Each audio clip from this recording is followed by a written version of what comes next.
नमस्कार, जय श्री कृष्ण विद्यार्थिनी एवं विद्यार्थीगण।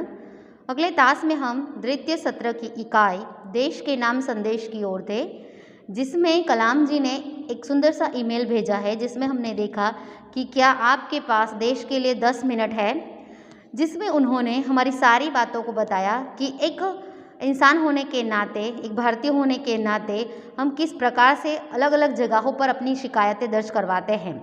हर एक चीज़ के लिए प्रशासन या फिर सरकार को दोष मढ़ते हैं, जबकि दूसरे देशों में जो भी सुविधाएं हैं, जो भी नियम हैं, उन सारी चीज़ों का हम पालन करते हैं, जबकि हमारे देश में नहीं। बाहरी देश में जाकर वहाँ की सुविधाओं के हम बखान करेंगे, बराबर, और जब हमारे देश में आएंगे तो हमारे देश को हम कोसेंगे और वही बुरी चीज़ों को दोहराएंगे, जिससे हमारा देश और ज़्यादा अच्छा होने के बजाय दूसरे दिशा की ओर जाए, और जिस कारणवश जो अच्छी चीज़ें हमारे देश में, जो अच्छी बातों का पालन हमें करना है, वो सारी चीज़ें हम नहीं कर पाते हैं, बराबर। तो इकाई का पठन तो हो गया है, लेकिन इकाई में जहाँ से ये चीज़ बाकी है, यह पैराग्राफ से, उस पैराग्राफ से हम आगे बढ़ते हैं, जिसमें हमने देखा था कि आप दूसरे देशों की व्यवस्था का पालन करते हैं, आदर करते हैं। ऊपर हमने देखा था कि हम सिंगापुर जाएंगे तो वहाँ एयरपोर्ट पर कहीं भी सिगरेट का टुकड़ा नहीं फेंकोगे या स्टोर में खाओगे नहीं, बराबर। आर्चर रोड पर आप शाम 8 से 5 बजे अगर गाड़ी चलाओगे तो आप टोल टैक्स का भुगतान करोगे, निर्धारित समय तक गाड़ी खड़ी करोगे। साथ ही रमज़ान के दिनों में या फिर जिहाद के दिनों में सिर ढके बिना बाहर नहीं निकलोगे। देन 55 मील से प्रति घंटा ऊपर गाड़ी चलाने की हिम्मत नहीं करोगे। या फिर ऑस्ट्रेलिया फिर न्यूजीलैंड के समुद्र तटों पर आप नारियल नहीं उछालोगे। तो वो सारी परिस्थितियाँ हैं, वो जो सारी चीज़ें हैं, उन सारी चीज़ों का पालन दूसरे देश में होता है, जबकि हमारे देश में नहीं। तो कलाम जी कहते हैं कि ये सारी चीज़ें हमारे देश में क्यों नहीं होती, आप यहाँ सिगरेट का टुकड़ा क्यों जहाँ वहाँ फेंक देते हो। यदि आप पराए देश में अच्छे नागरिक, प्रशंसनीय नागरिक बनना चाहते हो, तो हमारे देश में क्यों नहीं। डॉक्टर कलाम ने मुंबई के पूर्व महानगर पालिका के कमिश्नर तिनाईकर से बातचीत करने के बाद जो उन्हें बात पता चली, उससे यह बात निकली कि भाई जो बड़े लोग हैं, जो अमीर लोग हैं, वह अब अपने कुत्तों को, अपने पाले हुए कुत्तों को सड़कों पर घुमाने के लिए निकलते हैं, और उनके कुत्तों के द्वारा जहाँ तहाँ गंदगी हो जाती है, और इसी गंदगी को देखकर वही अमीर लोग प्रशासन पर दोष मढ़ते हैं कि प्रशासन है वह स्वच्छता नहीं रखता। यहाँ तो सरकार है, उन्होंने तो स्वच्छता के लिए नगर पालिका की गाड़ी बनाई है, जो हर 2 दिन में या फिर 1 दिन में आपके घर के दरवाजे के पास खड़ी रहती है, लेकिन फिर भी हम कचरा फेंकने में आलस दिखाते हैं, जिस कारणवश नगर पालिका होने के बावजूद भी कचरा जिसमें डालना है, वो सारी चीज़ें मौजूद होने के बावजूद भी जहाँ वहाँ कचरा दिखाई देता है। किस कारणवश, हमारे खुद के स्वभाव के कारणवश। यहाँ फिर कलाम जी कहते हैं कि ये अमीर लोग ऐसा इस तरीके की बात सोचते हैं कि जब उनके कुत्ते बाहर घूमने के लिए निकले हैं, उस समय जहाँ जहाँ वो हाजत करे, वहाँ वहाँ क्या कोई एक अधिकारी पीछे कटोरा लेकर घूमे, कि सरकार इस तरीके की सुविधाएं उन्हें प्रोवाइड करे। हालांकि सरकार ने तो अपनी तरीके से आप जानते ही होंगे कि जो सफाई कर्मचारी है वो सुबह 6 बजे अपनी नौकरी पर हाजिर हो जाते हैं, सुबह भी और दोपहर को भी 3 बजे से अपनी नौकरी पर हाजिर हो जाते हैं, और शाम के 6:30 बजे तक उनकी नौकरी रहती है। पूरे दिन वह सफाई काम करते हैं। तो क्या वह ये सोचते हैं कि ऐसे अधिकारी बनाए जाए कि जब भी उनके कुत्ते बाहर घूमने के लिए निकले तो उन्हें एक अधिकारी प्रोवाइड कर दिया जाए। राष्ट्रपति ने मिसाल दी, यानी कि कलाम जी ने एक उदाहरण दिया कि अमेरिका और जापान में कुत्ते के मालिक को उनकी छोड़ी हुई गंदगी साफ करनी पड़ती है। तो क्या ऐसे नियम हमारे यहाँ बनाए जाएंगे, तो क्या इसका पालन हमारे लोग कर पाएंगे? बिल्कुल भी नहीं। फिर राजकीय नेताओं के बारे में उन्होंने बताया कि वह कहते हैं कि हम सरकार चुनने के लिए वोट डालने गए, सारी जिम्मेदारियां हमें उन्हें दे दी, अब सारे काम वो करेंगी। कि अब क्या ये बात सही है?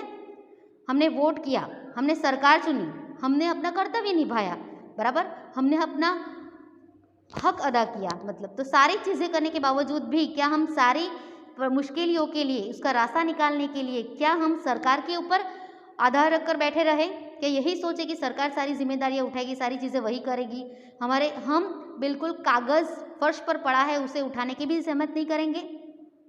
इस तरीके से बिल्कुल आलस से भरा जो हमारा स्वभाव है, जिस कारणवश हमारे देश में जो सुधरने वाली चीज़ें हैं उसमें भी सुधार नहीं आ रहा है। इसके लिए जिम्मेदार है हमारी खुद की सोच।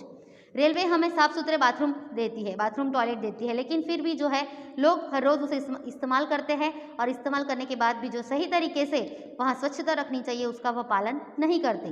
डॉक्टर कलाम जी आगे कहते हैं कि समाज की जो ज्वलन समस्याएं हैं उस पर भी हमारे देश के सभी नागरिकों का यही रवैया है, मतलब कि यही सोच है। वो क्या कहते हैं कि खुद के ड्राइंग रूम में बैठकर दहेज के खिलाफ बड़ी बड़ी बातें करते हैं कि दहेज नहीं लेना चाहिए, दहेज लेना पाप है, दहेज लेने से ये सारी चीज़ें होती है, वगैरह वगैरह सारी बातें करते हैं। लेकिन फिर भी वही इंसान जो है अपनी तरीके से, अंदरूनी तरीके से दहेज लेते हैं और अपना कार्य करते हैं।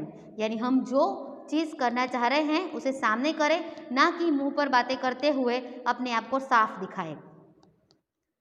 नेक्स्ट उन्होंने बताया है कि राष्ट्रपति ने इस संदेश में और पूछा है नागरिकों से कि इस व्यवस्था को बदलेगा कौन। ये प्रस्तुत जो व्यवस्था है हमारे देश की, जिसके लिए हम प्रश्न उठाते हैं, हम शिकायतें करते हैं, बराबर, रेलवे नहीं अच्छी है, एयरलाइन नहीं चल रही है, कानून पुराने पड़ गए हैं, सरकार निकम्मी है, सरकार काम नहीं कर रही है, और नेता चुना गया है, हमने चुनाव किया है, फिर भी वह काम नहीं कर रहे हैं, वगैरह वगैरह जो सारी बातें हैं।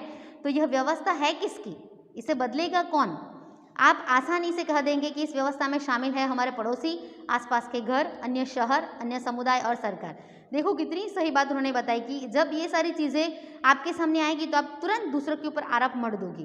क्या कहोगे कि ये जो गंदगी कर रहा है ये तो हमारे पड़ोसी है, हम नहीं करते, हमारे आसपास के घर है, यह शहर है, या फिर ये समुदाय, या फिर सरकार, जिनके द्वारा ये सब व्यवस्था पूरी खराब हो रही है, क्या इसमें हम खुद जिम्मेदार नहीं हैं। लेकिन मैं और आप कतई नहीं, बराबर। इन सारी चीज़ों के लिए आप खुद अपने आप को दोष दोगे ही नहीं, आपकी भी कहीं ना कहीं कोई गलतियां होगी, तभी तो ये सारी चीज़ें इतनी बढ़ रही हैं। जब कुछ अच्छा करने की हमारी बारी आती है तो हम अपने परिवार को सुरक्षित कवच में घेर लेते हैं, बराबर। जब कुछ करने की बारी आती है, जब देश के लिए कुछ करना है, अपना कर्तव्य निभाना है, अपनी जिम्मेदारियों को निभाना है, उस समय हम अपने परिवार को सुरक्षित कवच में ले लेते हैं। यानी कि कोई भी समस्या के लिए सबसे पहले हम कैसे सुरक्षित हो, बराबर, स्वार्थी होकर हम अपने परिवार के बारे में सोचने लगते हैं।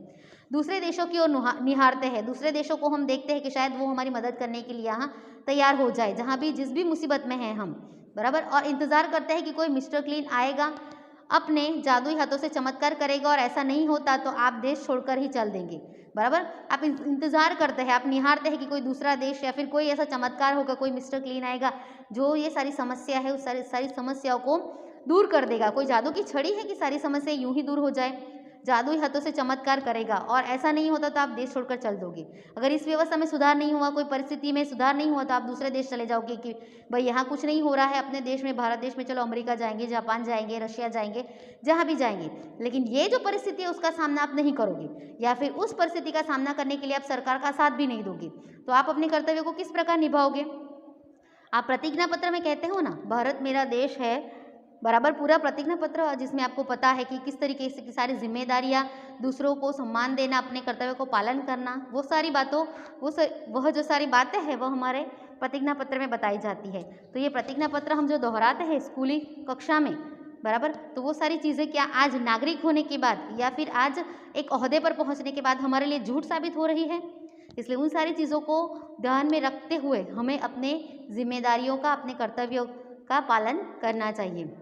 उन्होंने कहा हम अपने भय से भागकर अमेरिका जाएंगे। मैंने बताया ना कि जो चीज़ हमें भारत में नहीं मिल रही है तो हम अमेरिका जाएंगे, क्यों, हमारे पास धन है भाई, तो जो भारत में चीज़ नहीं मिल रही उसे प्राप्त करने के लिए हम अमेरिका जाएंगे, उनके गौरव के गुणगान करेंगे, वहाँ जाएंगे और वहाँ की सारी चीज़ें, वहाँ की सारी फैसिलिटी उसे देखकर हम उनके बखान करेंगे कि देखो भारत से बेटर यहाँ अमेरिका में है, ये सारी सुविधाएं हैं, इस तरीके से रह सकते हैं, यहाँ स्वच्छता है, हर नियम का पालन सही मायने में होता है, और साथ ही हमारा खुद का ओहदा भी बढ़ता है, हमारा खुद की प्रतिष्ठा भी बढ़ती है।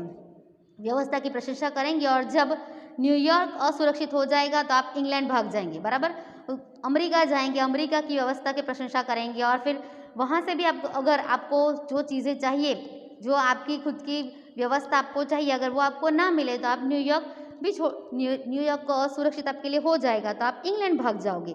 यानी कि आपका जो यहाँ से वहाँ जाने का चक्र है वह शुरू रहेगा, आपका जो स्वार्थी स्वभाव है वह इन सारी चीज़ों को बदलते हुए आगे बढ़ेगा। फिर आप अमेरिका जाओ, न्यूयॉर्क जाओ, या फिर इंग्लैंड जाओ, बराबर। तो इन सारी चीज़ों पर जाते हुए आप केवल मुसीबतों से भाग रहे हो, ना कि मुसीबतों का सामना कर रहे हो।